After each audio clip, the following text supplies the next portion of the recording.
est bon, mais alors pourquoi est-ce qu'on souffre? Pourquoi est-ce qu'il y a des maladies? Pourquoi est-ce qu'on meurt? C'est ce qu'on va comprendre. Genèse 2, si quelqu'un trouve, il lit 15 à 17. Oui, frère Yves-Franc. Amen.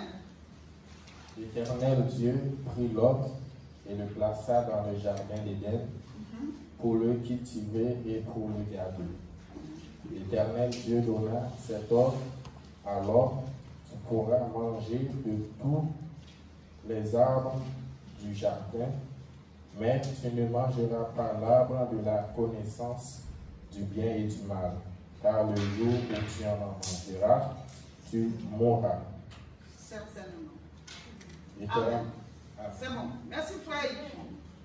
Alors, vous voyez, quand Dieu a créé les cieux et la terre, il a donné la domination de la terre à l'homme. Il a dit que la terre nous appartient, qu'on se multiplie, qu'on remplisse, qu'on domine, qu'on assujettisse, et sur la mer, et sur l'air, et sur la terre. C'est pour ça qu'aujourd'hui, on a fait les bateaux, les avions, les voitures. Voilà, on construit. La terre nous appartient. Dieu a dit de dominer, il a donné l'intelligence. Donc, il a créé les matières premières et nous, on prend, on utilise pour faire ce qu'on veut. C'est Dieu qui l'a voulu. Amen. Mais tout pouvoir a une limite. Alléluia. Tout pouvoir a une limite. Dieu dit à l'homme, tu peux tout faire, sauf ça. Parce que le jour que tu manges ce fruit, ça voudra dire que tu es sorti de ma présence. Tu es libre, mais voici la porte. Elle n'est pas fermée. Tant que tu restes à l'intérieur, tout ira bien pour toi. Mais si tu traverses cette porte, dehors, il y a la mort, il y a la souffrance, il y a les ténèbres, il y a la guerre, il y a les maladies, il y a les divisions. Donc, je ne ferme pas la porte pour te prouver que tu es libre. Là, nous sommes dans cette salle, nous sommes tous passés par la porte. Mais la porte, elle est toujours ouverte. Celui qui a envie de sortir peut sortir. Pourquoi? Parce qu'on est libre. Mais si tout de suite on vient, on nous enferme là, on n'est plus libre. On est en prison. Le fruit dans le jardin symbolisait la liberté de l'homme. Tu peux sortir, mais je te conseille de rester. Parce que dehors n'est pas bon. Là, certains se demandent, mais pourquoi le fruit était là? Dieu n'a pas dit à l'animal de ne pas manger le fruit. Il n'a pas dit au chien, il n'a pas dit au chat, il n'a pas dit au lion. C'est à l'homme. Parce que l'homme est doté du libre arbitre. Nous, on a le pouvoir de choisir. Mais l'animal n'a pas le pouvoir. Même son vêtement, c'est déjà choisi avant qu'il ne naisse. D'autres ont des pélages, d'autres ont des plumes, il y en a qui ont, voilà, ainsi de suite. Le chien roux, on ne peut pas dire, mais pourquoi je ne suis pas un chien blanc? Il est roux. Mais nous, on est né nus. Tu choisis ce que tu mets sur toi. Parce qu'on est libre. Donc, le fruit interdit symbolise la liberté. Tu peux faire le mal, je te conseille de faire le bien. Parce que si tu fais le mal, voici les retombées. Si j'enlève le fruit, tu deviens un animal. Tout ce que tu dois faire est déjà calculé. L'animal vit par son instinct. Nous, on est libre. Tu peux choisir, tu peux dire non. Même à lui, Dieu, tu peux lui dire non. Ouais, c'est lui qui l'a voulu, il voulait des êtres libres. Parce qu'il nous a fait à son image. Lui, Dieu, il est libre. Il voulait des gens comme ça. Donc c'est un risque qu'il a couru en nous faisant. Et malheureusement, on a choisi le mauvais côté. On a traversé. Donc, quand l'homme a mangé le fruit qu'il ne fallait pas manger, bonjour, les problèmes.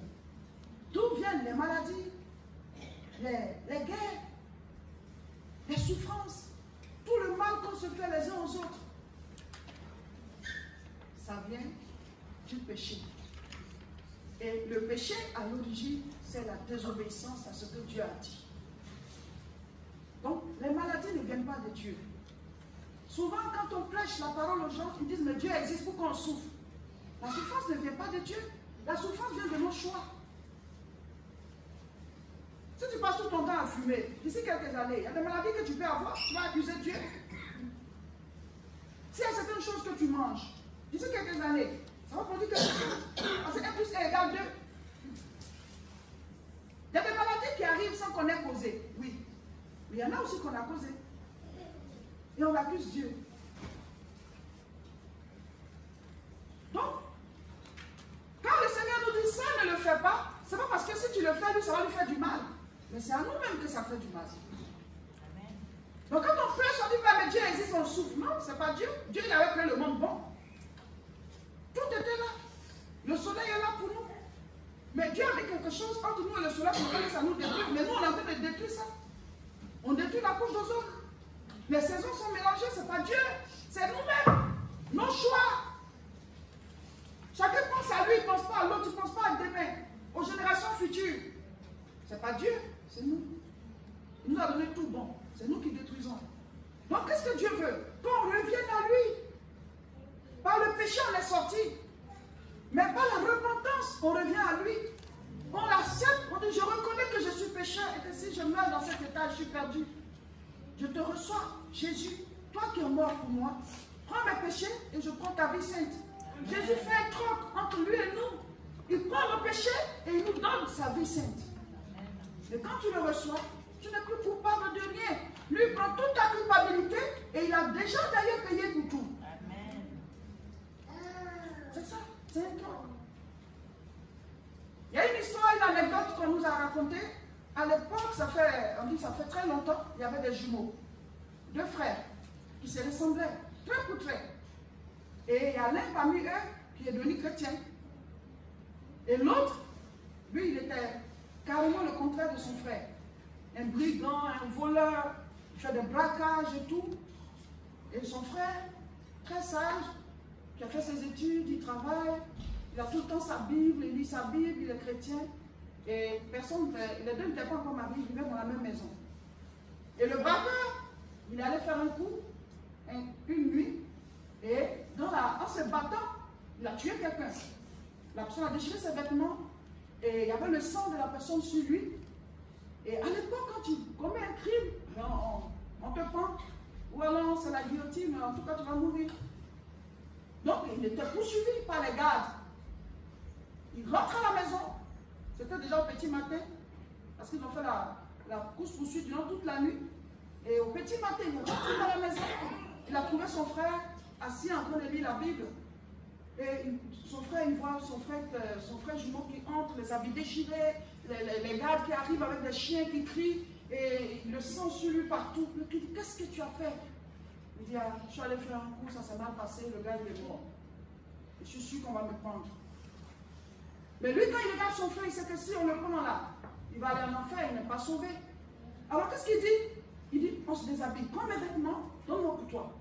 Son frère dit, tu fais quoi? Il dit, donne tes vêtements. Il prend, il essaie de mettre le sang sur lui et tout, il lui donne ses vêtements propres, il dit, prends ma Bible, assis-toi, fais comme c'est toi qui es l'autre, et moi je suis toi. Les gardes arrivent, on l'attrape, celui-ci. On part avec lui. On le met en prison. On devait le pendre après 3 jours. Et quand le jour arrivé, il dit, je veux juste faire une lettre pour mon frère.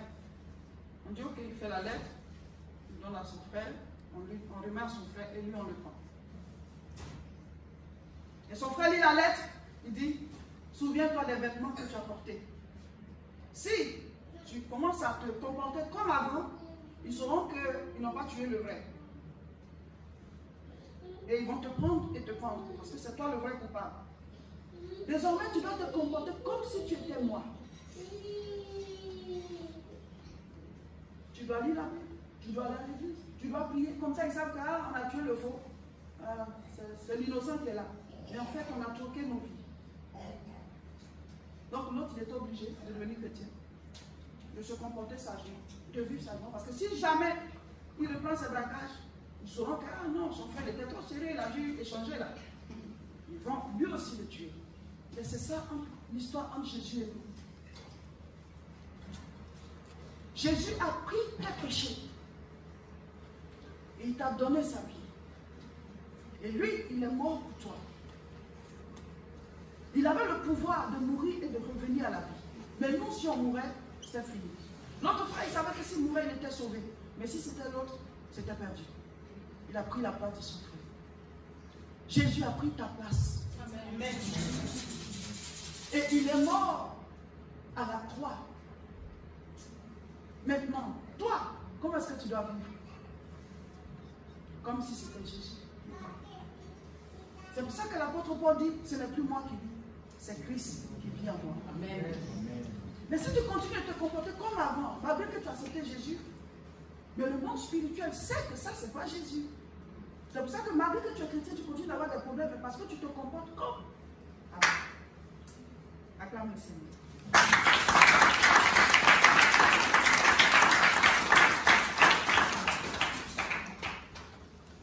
Comporte-toi comme si tu étais Jésus. Parce que ta vie a changé. Celui qui péchait, il est mort. Celui qui vivait mal, il est mort. C'est la désobéissance qui a fait venir la souffrance. Le péché, c'est la désobéissance à la parole de Dieu. Dieu dit de ne pas faire ça, tu le fais. Mais tu le fais, mais il aura des conséquences. Dieu dit de ne pas dire ceci, tu le dis, mais il aura des conséquences. Dieu dit de ne pas penser comme ceci, tu penses comme ça, tu auras des conséquences. Nous avons besoin d'avoir Dieu avec nous. Tu ne peux pas vivre de manière physique seulement, parce que le monde est spirituel et physique. Quelqu'un peut ne rien te faire de manière physique, mais spirituellement il peut t'attaquer. Vrai ou faux? Quelqu'un peut ne pas te jeter des choses sur ta voiture, ou bien sur ta vie, ou bien ta maison, mais spirituellement il peut te jeter des sorts. Si le mot les sorts existe, c'est que ça existe, c'est qu'il n'existe pas de la part de nous. Si le mot la sorcellerie existe, c'est que ça existe. Alléluia.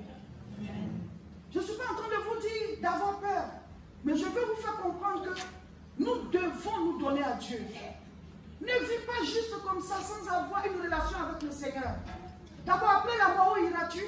Et pendant que tu es sur terre, comment est-ce que tu te défends contre les œuvres maléfiques? Même au travail, souvent. Vous croyez que les collègues sont simples? Il y en a qui ne sont pas simples. Donc, si toi, tu veux vivre comme un béni, oui, tu veux croire à ce que tu vois seulement, sans te poser des questions sur le côté spirituel, tu seras simplement une victime. Il y a des choses que tu aurais dû avoir depuis longtemps que tu n'as pas. Tu es en retard. Tu te contentes, tu survis alors que tu dois vivre. Dieu ne nous a pas créés pour qu'on soit dans la bassesse, pour qu'on soit dans la misère. Dieu nous a créés pour qu'on règne. Il nous a donné sa gloire. Alléluia. Chers frères et sœurs, nous sommes rassemblés. Le culte aujourd'hui, le thème c'est le Dieu qui guérit. Dieu peut te guérir de toute maladie. Nous allons lire Exode 15, verset 26. Genèse, Exode. Donc c'est juste après Genèse. Exode 15, 26. Quelqu'un qui trouve, il lit.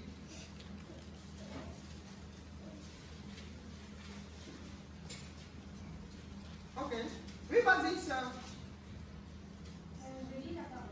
Exode 15, verset 26.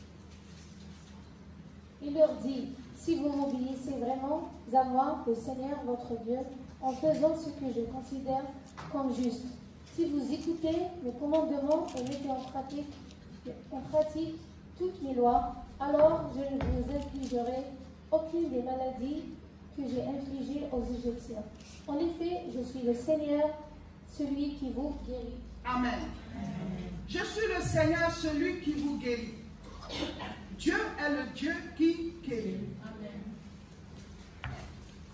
Nous sommes rassemblés, quelle que soit la maladie qui est dans ton corps, si tu crois que Dieu est le Dieu qui guérit, et qu'il est le chirurgien des chirurgiens, il est le médecin des médecins, parce que les médecins soignent, mais c'est Dieu qui guérit.